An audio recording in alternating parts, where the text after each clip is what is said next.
Hello. In this video, I'm going to talk a little bit about blueberries, which are in season now in central PA and around the region.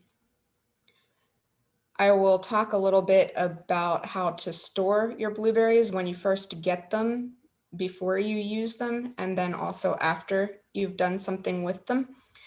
I will talk about how to wash them, and I will share some ideas about how to enjoy them now and longer term if you want to store them more than just as raw blueberries. So short term, when you first get them, I recommend washing them immediately in vinegar and water because berries have a tendency to grow molds and bacteria, and washing them in vinegar and water helps to remove the molds and bacteria that might be starting to grow, especially if you've gotten them from the farmer's market where they might have been together in a container for an extended period of time already, and moisture can collect in those areas where the blueberries aren't able to breathe so much. So wash them, and then they should keep just fine in a container in the fridge for up to 7 days if you want to just eat them slowly over the week, like I often do. Washing blueberries in vinegar and water helps to remove that mold and bacteria, but it's also good for removing pesticides. So if you have blueberries that you know have not been treated with pesticides, a solution of 1/3 vinegar and 2/3 water is fine for just a few minutes, and then rinse it thoroughly. If you have blueberries that have been treated with pesticides, as I've said in other food videos, again, soak them for 20 minutes in a solution of half vinegar and half water. That will not just help with the mold and the bacteria, it will also help with the pesticides. So rinse them then for 20 seconds at least and pat them dry with a towel unless you're going to use them immediately. If you are planning to go ahead and just eat them all because you have a large group of people you're feeding and you're just going to finish that pint quickly, or if you're going to bake or cook with them right away, you don't need to pat them dry. But if you're going to store them in the fridge or in the freezer longer term, pat them dry. That will help also, especially if you're only refrigerating to prevent any molds or bacteria from growing. And if you're freezing them, it can help to prevent the ice from collecting on the berries. If you want to store them longer term, they will keep in the freezer. I have found for 6 and even 12 months. The longest I have probably frozen has been from July of one summer to maybe April of the next year. This year, the latest I froze some blueberries was toward the end of August, and I was still eating some of those in March this year. So they can keep a long time if you store them properly. You can also prepare different kinds of recipes to can or freeze if you'd like. And another thing to keep in mind, which is related to what I'm going to share with regard to how to enjoy these berries, is that the pigmentation in blueberries is water soluble. So that means if you put them in water for an extended period, you will find that they will release their color into the water. That's not going to happen if you just soak them for that shorter time in vinegar and water to wash them. But when you make something with blueberries where they sit in the water for an extended period, they are going to release their colors. So one thing that you can do is you can make infused water. If you don't care for drinking a lot of water, or if you have people in your family who it's hard to get them to drink plain water, but it's healthier than drinking juices and sodas and coffee and tea all the time, you can infuse your water with berries.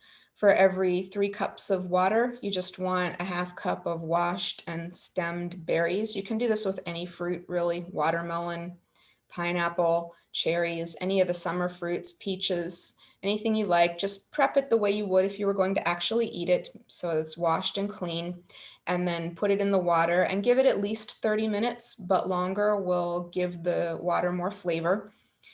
No more than about 2 days, though. After about 2 days, you'll want to remove those berries. The water will still be drinkable, but the berries would need to come out. And you can reuse the berries. If you make some and you drink it all in one day, and it's only been a day since you put those berries in the water, you could add some more water and infuse another batch of water.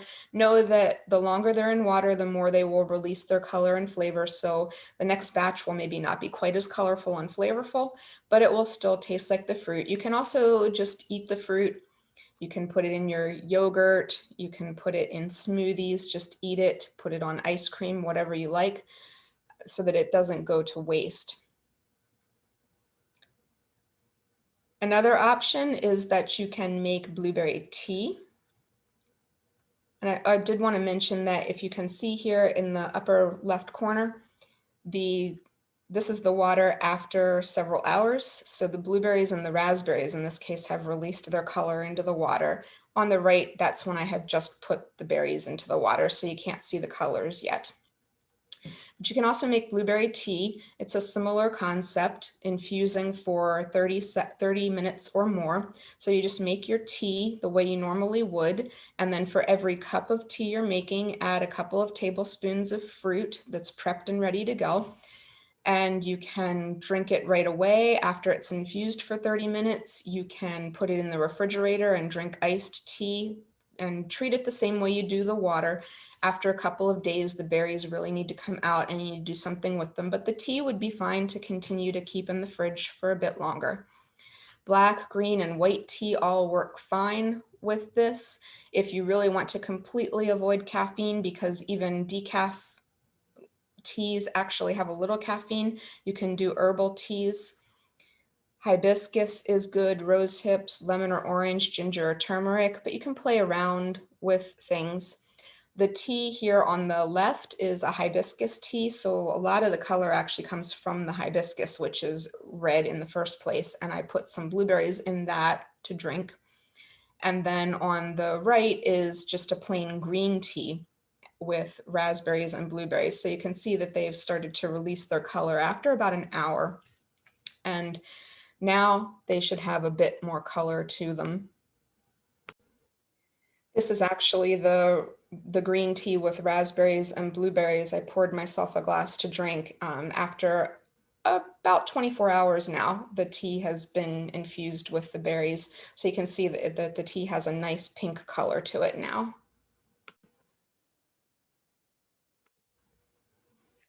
Another option for things to do besides just making drinks, you could also make lemonade. You could infuse some lemonade with blueberries, either a pre-bought lemonade, or if you have your own lemonade recipe, you can do the same kind of thing and put the berries in the lemonade. But you can also make popsicles. And if you want to make popsicles, you can do about 3 cups of fruit, a third of a cup of sugar. You could do maple syrup if you prefer, or something like honey, or you could do stevia or something along those lines. And then 3/4 of a cup of water and a 1/4 cup of lemon juice, and just process everything in a blender until it's smooth and put it in your popsicle mold and freeze it for about 4 hours or more till they're frozen. This is a nice way to store some blueberries for some enjoyment over the summer, but also a good way to reduce any of those additives and preservatives that you might find in the grocery store popsicles. You can also adjust the sweetener yourself. If you like things to be a bit less sweet, you can reduce the sweetener, or you can increase it if you like them to be really sweet. It can depend on what the tartness of the fruit is. You can do this with anything. I have not made blueberry popsicles yet, but I've done this with strawberries and with cherries and watermelon and also with peaches. So there are a lot of ways that you can enjoy this. And then one other thing that's also served cold but can be stored long term if you'd like is to make jam. You may have your own jam recipe that you like, one that calls for pectin. If you don't want to get into pectin and have to buy that, you can make your own jam with chia. It's a little bit healthier because chia seeds do not require a certain amount of sweetener in order for the jam to become solidified. Basically, the chia seeds themselves, it doesn't matter what amount of sugar, it's the liquid that helps to make them become a bit kind of like a tapioca type of consistency. So you will see recipes out there for chia puddings, which is another way to enjoy berries. If you're looking for something healthy, you can find a chia pudding recipe and enjoy your berries that way as well. But the jam is something that you can make and you can enjoy it now. It keeps for about 2 weeks in the fridge, or you can freeze it. It is a freezer jam, so you can freeze it for longer term storage and get that out in the fall or in the winter and enjoy it with some bread, some muffins, and different things. For a batch of jam, which makes about a pint, you want a pound of blueberries, a quarter cup of water, a quarter cup of sweetener, usually maple syrup or agave or honey, but you could do sugar or stevia, and 3 tablespoons of lemon juice. And you put all of that in a saucepan and you cook it for 15 to 20 minutes. The blueberries will break down and release their colors and get really soft. And then you remove it from the heat and add 2 tablespoons of chia seeds, and then just let it cool completely. And once it's cooled completely, you can add your teaspoon of vanilla and then test it to see how thick it is. It should be thick, the consistency of jam. If you need more, more chia seeds, you can add up to another tablespoon to thicken it further. If you're not familiar with chia seeds, they can be found pretty easily in the grocery store nowadays. They're popular as a health food. A lot of people put them in things like smoothies. So you can just probably pretty easily find them in whatever grocery store you shop at. And they're very small. You can see they look almost like tiny pebbles.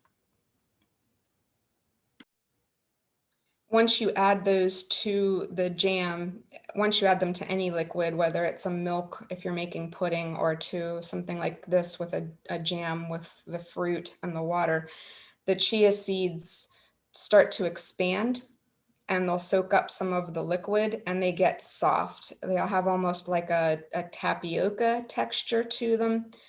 They get soft and chewy. So they don't dissolve into the liquid. They're going to be there and they will look almost like a berry seed. I've made strawberry jam and I've made blueberry jam this year, and in both cases you can see the chia seeds, but it really almost looks like extra berry seeds. This is a strawberry jam I made a couple of weeks ago, and you can maybe see the texture that the chia seeds are there. You can't really taste them. They don't have much taste to them. What it tastes like is strawberry jam, but it does help to thicken without having to use pectin and a lot of sugar. And then this is the blueberry jam that I made. You can't really see the seeds as much because it's a much darker jam. You can maybe see just a little bit. If you can see there's just a little bit more of a glistening texture to it. That's the seeds actually, but mostly you see the chunks of blueberries. So that's the jam, and you can do that with a lot of different fruits. Last year I made strawberry jam and I made cherry jam when those fruits were in season. So far this year I've made strawberry and I've made blueberry. And I've frozen a pint of strawberry jam while the strawberries were in season. The blueberries have just started, so I haven't frozen any jam yet, but I'll probably make some more to freeze at some point. I may make some cherry jam as well. It's nice to have. You can put it on ice cream. You can put it on bread, obviously, have it for sandwiches. You can do all kinds of things with it, anything that you would do with regular jam. So it's nice, and it's just a little bit healthier because you can adjust the sweetener. You could even reduce it a bit if you wanted to, if you have like sweet cherries or something like that. But a little bit of sweetener is helpful to give some flavor balance along with the flavor of the fruit and the tartness of the lemon juice. And I haven't shared any baking recipes, but there are many of them out there. You can get them in cookbooks, you can get them on the internet. You can really freeze almost anything: muffins, cakes, oatmeal bars, baked oatmeal. You can make a blueberry sauce. You can make the jam, find other jam recipes if you don't want to use chia seeds. And they freeze really well.